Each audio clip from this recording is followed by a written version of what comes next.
जय जवान जय किसान, इनकलाब जिंदाबाद। मित्रों, काल रोज महेंद्रनगर 4 रस्ता थी कलेक्टर कचेरी सुधीनी जे पदयात्रा छे ए पदयात्रा में मोरबीना वेपारी बंधुओ, शैक्षणिक संस्थाओं, सामाजिक संस्थाओं, धार्मिक संस्थाओं તેમજ તમામ ઉદ્યોગપતિઓએ આવવું જોઈએ, સાથ સહકાર આપવો જોઈએ અને કિસાનોની જે માગણી છે, હક અધિકાર અને ન્યાયની લડત છે એ આવેદનપત્ર આપવા જવાના છે। એમાં આપ સૌએ સાથ સહકાર આપવો જોઈએ। મારું પણ ગુજરાતમાં કોઈ પણ જગ્યાએ કોઈ પણ સંગઠન ખેડૂતો માટેના હિતની લડત કરતું હશે એ લડતમાં તન મન અને ધનથી સાથ સહકાર છે અને યોગદાન છે।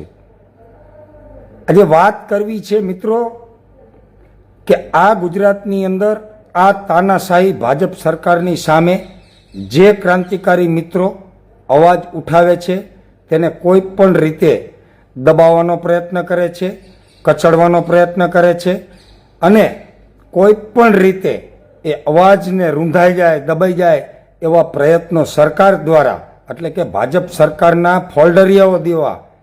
ફોલ્ડરિયાઓ દ્વારા કચડી નાખવાના હીન પ્રયત્નો થાય છે।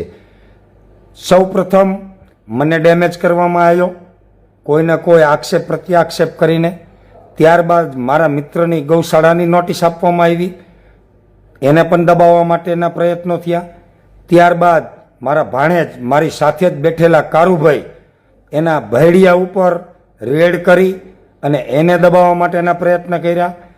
તો આ ચરકટો કોઈ પણ સંજોગોમાં ક્રાંતિકારી મિત્રોને ક્યાંક ને ક્યાંક ડેમેજ કરી, ક્યાંક ને ક્યાંક દબાવી અને આ આંદોલનને છિન્ન ભિન્ન કરવાના પ્રયત્નો કરે છે। સરકાર સામે જે અવાજ ઉઠાવે છે એને દબાવવા માટેના જે ષડયંત્રો કરે છે।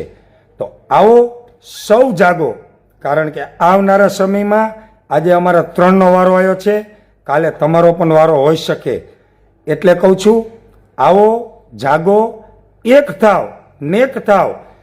સર્વ ધર્મ, જાતિ, જ્ઞાતિ, સંપ્રદાયના મિત્રો, ખેડૂતના દીકરાઓ એક થઈ અને આ તાનાશાહી સરકારને તમારી ભાષામાં જવાબ આપો, એના તમતમતા ગાલે તમાચો મારો અને આવનારા સમયમાં 18 તારીખે મોરબીની અંદર રવાપર ગામની અંદર કિસાન સંમેલન જ્યારે થઈ રહ્યું છે એનું આયોજન સરદાર સેના કરી રહી છે। તો આપ સૌ મોરબીવાસીઓને, ખેડૂતના ખમીરવંતા દીકરાઓને, તમામ જ્ઞાતિ, જાતિ, ધર્મ, સંપ્રદાયના લોકોને હું સૌને આહવાન કરું છું અને સાથે 2 હાથ જોડી અને વિનંતી પણ કરું છું, આવો સૌ સાથે મળી ખેડૂતોના હક, અધિકાર અને સન્માનની લડત લડીએ અને આ ચમરબંધીઓને એની સાચી નીતિ, રીતિ અને ધર્મનું કાન પકડી અને શાનમાં એને સમજાવીએ કે સમજી જાઓ, નહીતર આવનારા સમયમાં ખેડૂતોના હિત માટેનો કાયદો પણ અમે બનાવશું અને સરકાર પણ અમે બનાવશું। આ લોકતંત્ર છે, લોકો વડે બનેલું તંત્ર છે, લોકશાહી છે। જો એને આ પ્રેમથી ન ફાવતી હોય તો ફરી પાછું લોકોના પ્રશ્નોને વાચા આપી લોકોના ફાયદા માટે, ખેડૂતોના ફાયદા માટે, મજૂરોના ફાયદા માટે, વંચિતોના ફાયદા માટે, ગરીબોના ફાયદા માટે કાયદાઓ બનાવશું અને સરકાર પણ બનાવશું। જય જવાન જય કિસાન, ભારત માતા કી જય, ઇન્કલાબ જિંદાબાદ।